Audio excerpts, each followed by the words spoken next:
America who are coming across our borders now. There are bigger issues that we need to be worried about. And there's no time spent in jail for most of these felons. In 2013, they released over 36,000, not 300 or 3,000, 36,000 illegals from our jails and detention centers to go back onto our streets and commit more crimes because there is no protocol with the government of how they're handling these criminals. You told the world that you are going to deport these 4 people with ties to a terrorist organizations. That's not what happened. 2 of them were released. They're in deportation proceedings. An immigration judge released 2 of the 4, and they fled to Canada. My intent is that they be deported, but 2 of them are in Canada seeking asylum. Where did these 2, where were they anticipated going, and where did they actually go? I'm not sure their exact whereabouts, sir. Mr. Secretary, this is the problem. You come and you tell the world that you're going to deport these 4 people tied to terror. These are terrorists. And you don't. They get released. They go to, my understanding is, they go to Arizona. They go to the state of Washington. They cross illegally into Canada. They each put up $25,000 bonds. Doesn't that beg a lot of questions about what you're doing in deporting criminals? These people have terrorist ties. And I'm getting tired of the Democrats with this righteous indignation saying that we can't find a Congress we can work with. Well, the first 2 years of the Obama administration, the Democrats had the House, the Senate, and the presidency, and they did nothing on immigration. I sat on the subcommittee. They brought Stephen Colbert in to testify. That's how bad it was. It is confusing. And it poses a bit of a hypocrisy, I think, to the American people, because then after the election, he reversed his course. After the election, he says that now he does have the legal authority to move forward. And so we don't know, who should we believe? The president before the election who said he didn't have legal authority to take this action? Or the president after the election who says that he does have the authority to take this executive action? Congressman, what I know is we spent months developing these reforms, and we spent a lot of time with lawyers, very close consultation with lawyers. There were some things that they told us they thought we did not have the legal authority to do, which is reflected in the OLC opinion. And there were things they told us very clearly that we did have the legal authority to do. The analysis was very thoughtful, very time-consuming, and very extensive. And I'm satisfied as a lawyer myself, and the person who has to come here and defend these actions, that what we have done is well within our existing legal authority. I have no doubt with respect to your integrity, but I think the timing of these statements makes it look more political to me, that this is a political decision rather than a policy decision. Nearly 20 million Americans woke up this morning either unemployed or underemployed. Now, the president didn't mention these Americans when he announced his plan to grant de facto amnesty and work permits to up to 5 million illegal immigrants. He didn't discuss the competition this would create for them or the impact it would have on their pocketbooks. And your series of memoranda outlining this policy for him didn't mention them either. To address this problem and protect the American worker, I introduced legislation prior to the president's announcement that would make clear that illegal immigrants benefiting from his executive amnesty are not authorized to work in the United States. When it comes to illegal immigration, the conversation is always about the illegal immigrant, not about the people that it'll affect. And you see, Mr. Secretary, I don't think it's fair, especially around the holidays, to put illegal immigrants ahead of the American worker. Secretary Johnson, the president keeps saying that his executive action will boost the economy. So tell me, how will adding at least 5 million new competitors to the workforce make it easier for the unemployed Americans to find a job?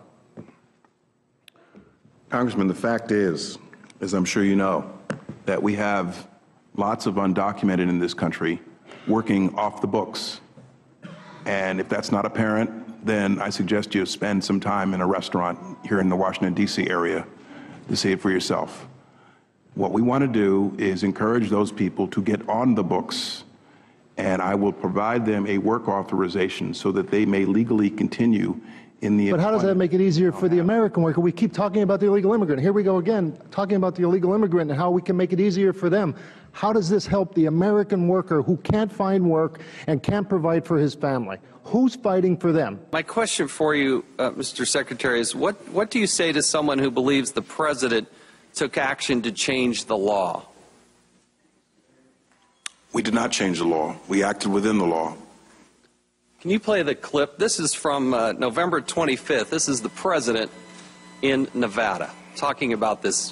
What you're not paying attention to is the fact that I just took an action to change the law. So you say he didn't change the law, but the president says he changed the law. We acted within existing law. We acted within our existing legal authority.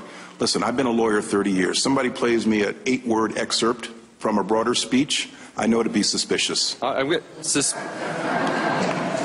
At one point, he said, I just took action to change the law. Did the president misspeak in a moment of passion to try to calm the crowd? Or does he fundamentally, and do you fundamentally believe that he has taken action to change the law?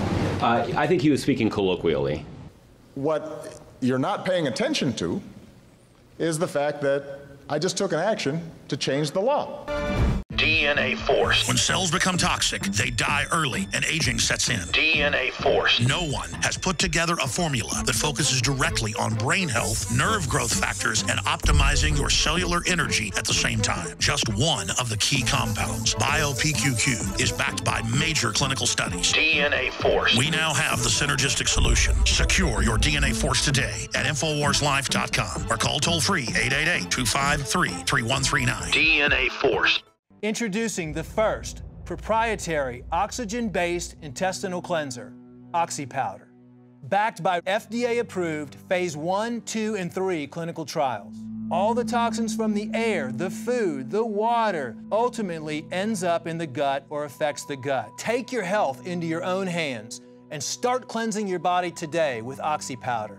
Secure your OxyPowder today at InfoWarsLife.com. That's InfoWarsLife.com. Hey, we're going to take a quick sneak peek at an interview that is scheduled to air soon on the InfoWars Nightly News as David Knight interviews former Navy Commander Greg Morse, and they expose the shocking money laundering that is used to fund black ops. Let's check it out.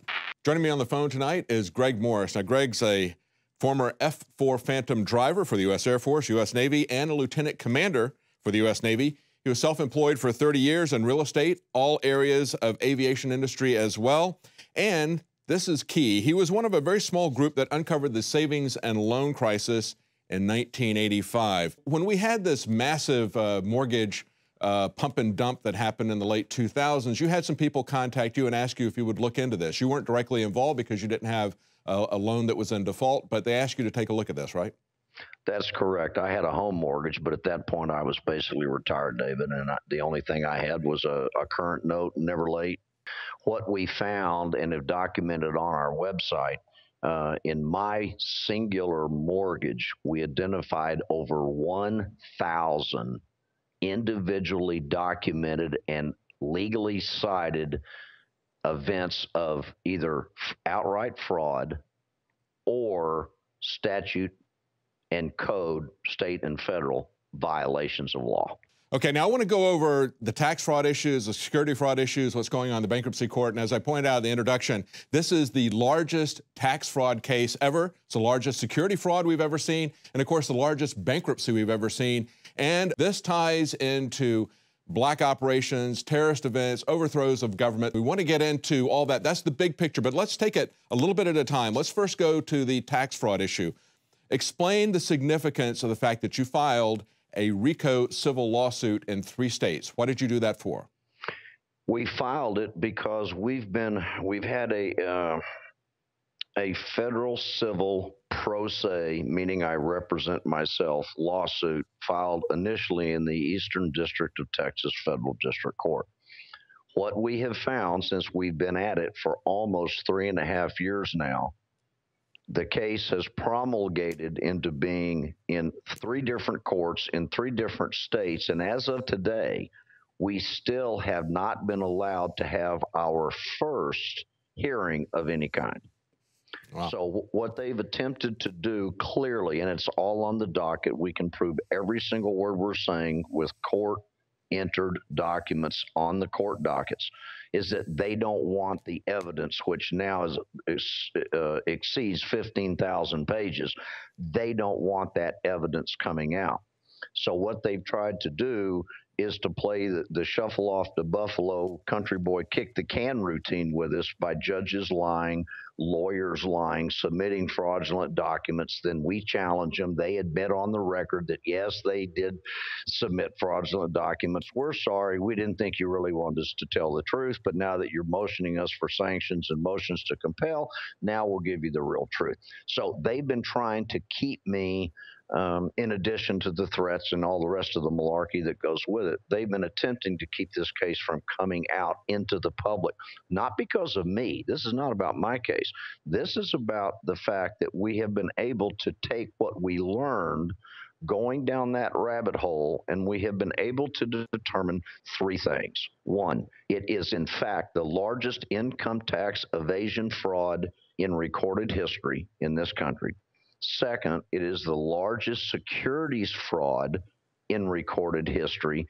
And thirdly, a significant percentage, and until we were to under legal auspices or the joint congressional hearing that we're pressing for, got the hard drives of data from the other entities involved, David.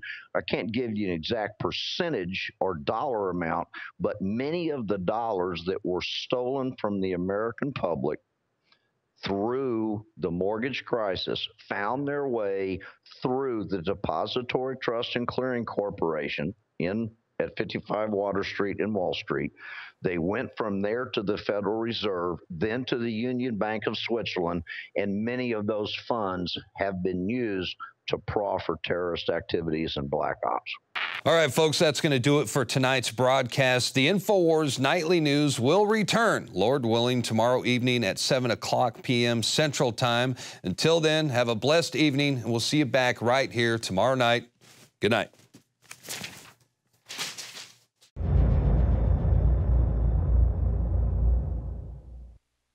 Celebrate the spirit of freedom and liberty upon which our nation was founded at InfoWarsShop.com. Molon Lave is ancient Greek for come and take it. This popular design combines both classic Greek Spartan imagery with modern M16 assault rifles. Now available in women's tees and proudly made in the USA. Celebrate the spirit of 1776 with the George Washington brass belt buckle or this incredibly sharp-looking 1776 hat. Badass. And be sure to check out the new arrivals at InfoWars Life, where you can prepare your body to perform at peak levels with Survival Shield Nascent Iodine, Super Male Vitality, and Fluoride Shield. And wake up, America. Immune Support Blend is the healthy choice for the gourmet coffee lover. So get incredibly high-quality, freedom-based products and help fund the revolution at InfoWarsShop.com. You are watching the InfoWars Nightly News, which airs 7 p.m. Central at InfoWarsNews.com. Members can share their passcodes with up to 11 other people, and your support is helping us defend liberty worldwide.